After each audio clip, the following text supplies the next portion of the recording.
Yo, what is good YouTube? It's your boy Andy and welcome back to my channel.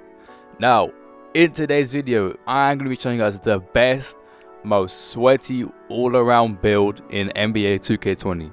Now, the reason that I didn't upload this video yesterday, like when it came out, is because I took my time with this, bruh.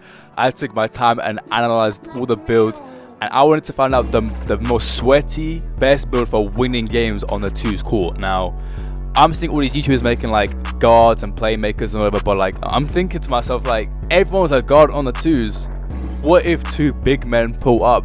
Like, they're gonna lose, right? That's what I'm thinking. So today I'm gonna show you guys a build that can post up, it can shoot, and it can also play defense. So this build is really overpowered, but I'm just saying this is the demo, this isn't the final stat, so this build might change when the retail game comes out, but we'll see. So I'm gonna show you guys the build right now, and let's get into it. So the position that I picked for this build was power forward. Now, I looked at the center stats, and the center just looked way too more inside the paint type build. This power forward build can shoot a lot better, and it can also, like, it's a lot quicker, the speed. So I went with this power forward build.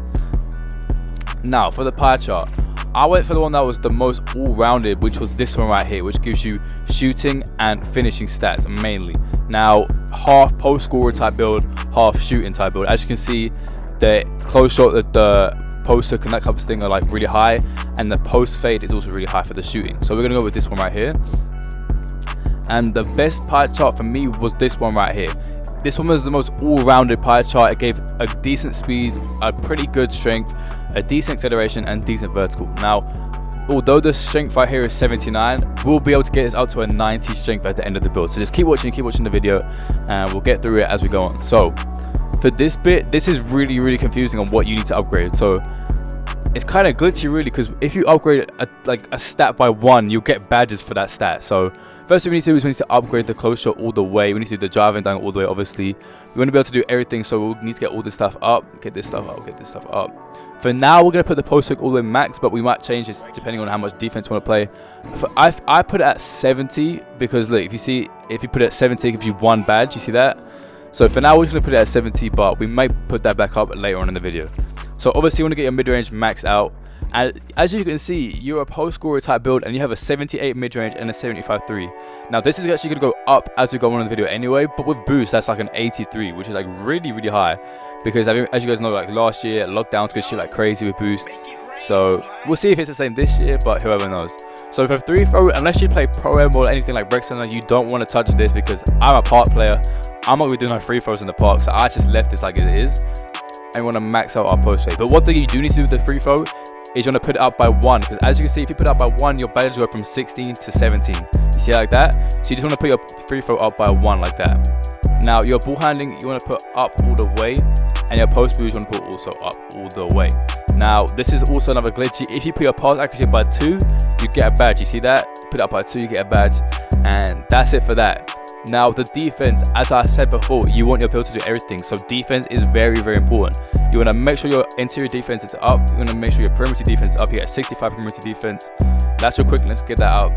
Steal, we're gonna get that. We're not gonna really touch this, because if I'm running with a guard maybe, or even another big man, they can get the steals for me instead of me. So I'm not gonna touch the steal that much. But block, I feel like we need to get that up quite high, because I feel like doing blocks is going to improve your contest a lot this year, especially on the 2's court. If you jump in someone's face, it's definitely going to improve your contest. So we're going to get block up to 60, and the rest I'm going to do on rebound, I guess. Let's get that to 45, and the rest we'll do on steal. So that's my build right now. So it can play good defense, it can shoot, it can play inside the paint, and it has decent ball control and post move. So this build right now looking crazy, plus the badges looking crazy.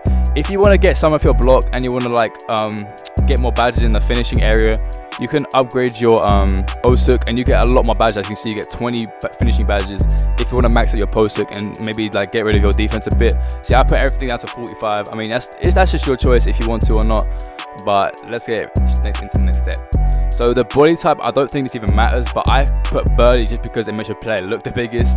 As you can see, if you go through like the other ones, your body goes down, but this makes your shoulders go up. You see that? So I just went with this one. I don't think it really matters though. Who knows? But this is like one of the most important parts. So for me, it was between 6'10 and 6'11. Now, I was thinking if I want to make a build that can do everything, is all rounded, 610 is the best, because the 610 build gets higher ball control and it gets higher shooting, as you can see. But I don't know, I was really confused between the 610 and 611. If you go 610, your speed goes up, your acceleration goes up, and your vertical goes up, and your strength only goes down by 1. So I was thinking 610 is the best height. I mean, this is my opinion, but if you want, you can go 611. But yeah, 610 is the most all-rounded. You get higher speed, higher shooting, and so we're gonna go with that. So for the weight, I know one thing I noticed, that the weight doesn't affect your speed. If I go back and forth, your speed literally stays the same. It's not even changing. So if you go to max weight, your strength goes up to a 90. That is crazy, especially since your speed doesn't even change. Like, I mean, your acceleration and vertical does, but barely. It only goes down by like 2 or 3. Your strength goes up by 11. So that's why I was thinking, you know what, might as well make it max weight. You get a 90 strength. It's crazy high. So we're gonna make it max weight. Now for the wing time, you want to make sure that it's lowest for your shooting stats. Now, as you can see, we get a final mid-range of 80 and a final 3-point of 76. If you think with boosts, that's going to be really, really high. This is a non-shooting build and you'll be able to shoot like crazy. So a 76 3 and an 80 mid-range is actually really, really good. Now, this is what makes, in my opinion, the build most OP. You get the choice of a spot-up shooter, takeover. Now, if you feel like you're going to be shooting a lot with this build, you're going to be wanting to take in this takeover, because the more you shoot, the more takeover you get, and then you're gonna be shooting like crazy on the 2s. But if you just want to abuse in the paint, but you want to be able to shoot as well, I'd say post scorer is the best takeover for you, just because you'll be able to get those big bodies in the paint. You'll be able to get those easy layups, you know what I mean? So for 2s, if you want to sweat, I'd say post scorer is the best takeover for you. But if you just want to have fun and be shooting like crazy, I'd say spot shooter is the best for you. But just for this video, we're gonna do what should we do? Let's just do spot shoot for fun. We might as well, but that might not be my final choice for the retail version. And the build that it gave me at the end was an interior finisher. I mean, I guess, is that like, now a lot of people are gonna ask me, is like, why didn't I upgrade my free throw to get better stats? Sorry, it's because if I was to upgrade my free throw all the way, I would have only have got 4 more badges, which is definitely not worth it, especially when I need to at least upgrade some of my defense, right? So let's just, for example, let's put this build to 99, right? So look at the shooting stats. You have an 80 mid-range and a 76 3-point shot. With boosts, that's going to be like a 81 3 and an 85 mid-range. And then look at your inside stat. You have a 90 close shot, 73 layup, 73 dunk, 86 standing dunk, and an 81 post hook. So this build can abuse in the paint and it can shoot. You also have 87 post moves, and your defense is pretty good. In the paint, you have a 79 defense. Perimeter is 62, your lateral quickness is 55. Your defense stats are average, but I'm gonna be running with someone that like a lockdown type build that can help me like play defense. So that's not an issue for me. But the thing I love about this build the most is that all your shooting stats are maxed out at 93, 94. You see how as soon as I get to 93 and then 94, that's when my shooting badge is completely maxed out, apart from the post fade. But you know what, the mid range and the 3-point and the 3-point, they max out at 94. Like, all these YouTubers are showing you builds that their shooting maxes out at 99, and that's a major grind to get. Like, most people aren't gonna get 99, let's be honest, right? So to have your shooting stats maxed out at 94 is really, really useful.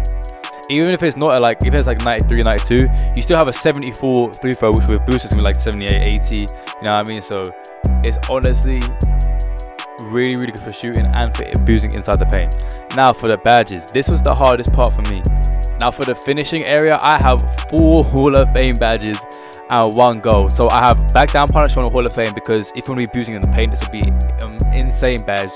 Contact finisher, this is for like dunks and layups, and it's like, it will help you dunk and layup when there's more players in the paint. Giant Slayer is when you lay up over taller defenders. Well, I'm already 6'10", so I don't really need Hall of Fame, so I just put it on gold, because there might be people taller than me, obviously like centers and stuff, but most people aren't going to be as tall as me, so I just put this on gold. Also, I have Relentless Finisher on Hall of Fame as well, and Pro Touch on Hall of Fame, which is where if you have a good timing for your layup, it gives you a boost and it helps you get more greens and stuff, and helps you get more layups. So I had to put this on Hall of Fame. So that is it for finishing 4 Hall of Fame badges and 1 gold. For my shooting badges, I've got catch and shoot gold. I put corner special silver because I think you only really need silver to get high percentages in the corner. I don't really need anything else. I put dead iron silver. I put green machine on gold. I feel like this is going to help me shoot a lot better, since I only have a 78 3-point. A green machine badge will help me get a lot more greens. quick draw gold. I put this on gold because if you don't have this badge, your jump shot is so slow as a big man. So I had to put this on gold. And obviously range extender Hall of Fame. This is basically limitless range. This badge is probably one of the best badges in the game. It helps you shoot from deep. I had to get this on Hall of Fame. So yeah, those are my badges. I have 1 Hall of Fame, 3 gold, and 2 silver. For my playmaking badges, this was quite easy actually. I put purchase ignition on gold, obviously to like spin around players in the paint. Quick first step I put on gold because with this badge it is so easy to get blow by animations with this quick step badge. It's so good. And obviously unpluckable because I don't want to be getting ripped by the defender, so I had to get this on gold. And those are my 3 gold badges in the playmaking. And then for the defense, I only have 1 badge, so I put clamps on bronze. I guess this is the best defensive badge. That it looks like the best one so far. Clamps, I mean, it just helps you guard up, right? So I put that on bronze, and yeah, that's pretty much it. So I have 5 Hall of Fame badges. How many gold do I have? I have 7 gold, 2 silver, and 1 bronze. Now those badges are looking crazy, I ain't gonna lie. Now one thing I want to mention is that these stats aren't gonna be your final stats confirmed. You can choose what you want to get higher, so you can even choose to get like a higher 3-point or a higher mid-range. You can choose to get higher stats. These are your potential stats, right? So if you wanted, you could be even better at shooting and get a higher 3-point stat. It's your choice, but that's pretty much it for the video. If I find a better build, I will make a video on it as well. But I hope you guys like this video. Make sure you leave a like and stuff. If you subscribe to the channel, that'd be really appreciated. And yeah, that'll be it for the video. Thanks so much for watching, and peace.